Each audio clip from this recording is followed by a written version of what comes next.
আসসালামু আলাইকুম, welcome to my video. তো আজকে চলে এলাম দারুণ স্বাদের একটা রেসিপি নিয়ে। আজকের রেসিপি হচ্ছে এঁচোড়ের তরকারি। তো চলো রান্নাটা কিভাবে করলাম সেটা তোমাদের সাথে শেয়ার করছি। তো চলে এলাম এই যে এখানে একটা ছোট্ট এঁচোড় নিয়ে। তো চলো এইটাকে এবার কেটে নেওয়া যাক। তো এঁচোড় তো কাটা বড্ড কঠিন, তোমরা তো সবাই জানো। তো চলো এঁচোড়টা আমি এইভাবে কেটে নিয়েছি ছোট ছোট টুকরো করে। তো চলো এইবার এইটাকে এটা আমি কড়াইয়ের মধ্যে দিয়ে হালকা একটু সেদ্ধ করে নিচ্ছি। কড়াইতে দিয়ে দিয়েছি সামান্য পানি, তারপরে দিয়ে দিয়েছি এঁচোড়ের টুকরোগুলো, তারপরে দিচ্ছি সামান্য পরিমাণে লবণ আর হলুদের গুঁড়ো দিয়ে এটা আমি সামান্য সেদ্ধ করে নিচ্ছি। তো দেখতেই পাচ্ছ এটা ফুটে উঠেছে, আর একটু এটা আমাকে সেদ্ধ করে নেবো। তো এইটা একদিকে সেদ্ধ হচ্ছে, তো চলো দেখি আলুটা কেটে নিই। তো আলুটা আমি এইভাবে চৌকো করেই কেটে নিয়েছি। তো এবার আমি আলুটা ভেজে নেব। তার জন্য আমি একটা কড়াই বসিয়ে দিয়েছি, কড়াইতে দিয়ে দিচ্ছি পরিমাণ মতো সর্ষের তেল।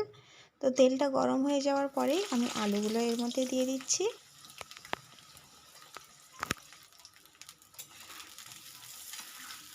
তো আলুটা দেওয়ার পরে হালকা নাড়াচাড়া করে আমি এর মধ্যে দিয়ে দিচ্ছি লবণ আর হলুদের গুঁড়ো দিয়ে আলুটা আমি ভালো করে ভেজে নিচ্ছি।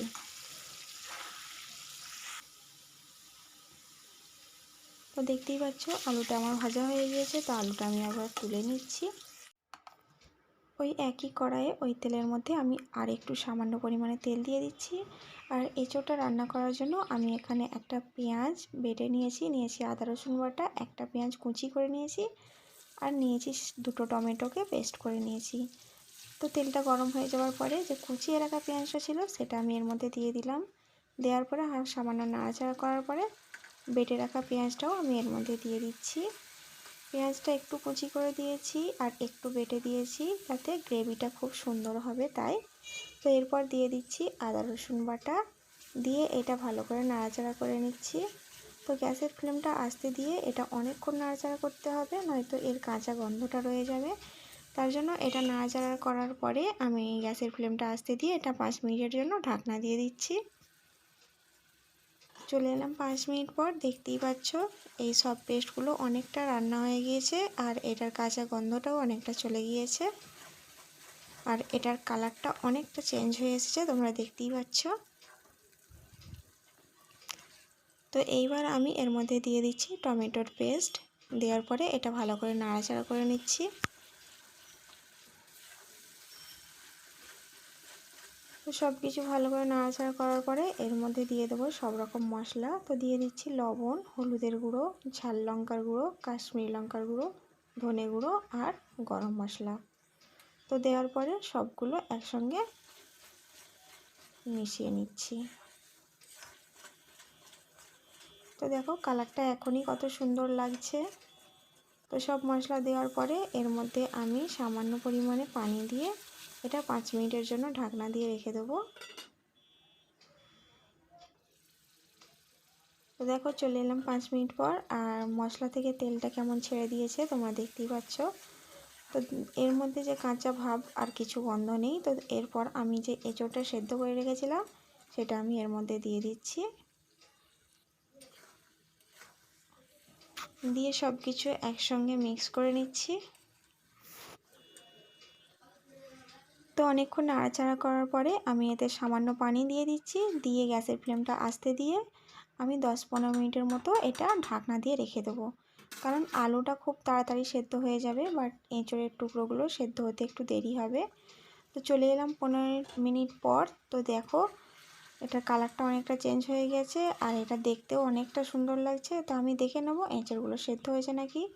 দেখো মোটামুটি সেদ্ধ হয়ে গিয়েছে। তো আলু দেওয়ার পর যেহেতু আমি আবার পানি দিয়ে ফোটাবো, তাই জন্য আমি এর মধ্যে আলুটা দিয়ে দিচ্ছি, দিয়ে এটা নাড়াচাড়া করে নিচ্ছি।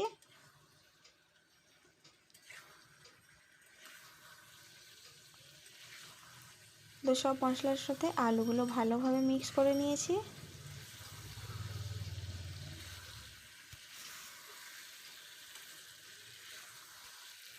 তো অনেকক্ষণ নাড়াচাড়া করার পরে এর মধ্যে দিয়ে দিলাম সামান্য গোলমরিচের গুঁড়ো, দিয়ে নাড়াচাড়া করার পরে এতে আমি পরিমাণ মতো পানি দিয়ে দিচ্ছি।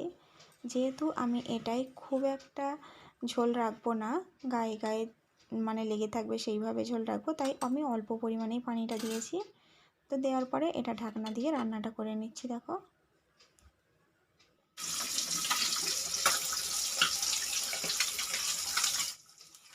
দেখো পানিটা অনেকটাই শুকিয়ে গেছে, গায়ে মাখা মাখা হয়ে রয়েছে। আমি এই রকমই রান্না করব, খুব একটা শুকনো করব না। তো তরকারিটা আমার এখানে রেডি হয়ে গেছে। ওপর থেকে দিয়ে দিচ্ছি সামান্য গরম মশলা। তো দেখতেই পাচ্ছ তরকারিটা কত সুন্দর হয়েছে, একদমই মাংসের মতো লাগছে। তো এঁচোড় রান্না মাংস ফেলে রেখে খাওয়া যায় সেই রকমই একটা তরকারি। তো আমার তো তরকারিটা এখানে রেডি হয়ে গিয়েছে, তোমরাও এইভাবে একবার বাড়িতে ট্রাই করে দেখো। তো আজকের ভিডিওটা তোমাদের কেমন লাগলো কমেন্টে অবশ্যই জানিও, আর এঁচোড়ের তরকারি কে কে পছন্দ করো সেটাও কমেন্টে জানিও। তো আজকের ভিডিওটা আমি এখানেই শেষ করছি। সবাই ভালো থেকো, সুস্থ থেকো, আল্লাহ হাফেজ। দেখা হচ্ছে পরের কোনো নতুন ভিডিওর সাথে।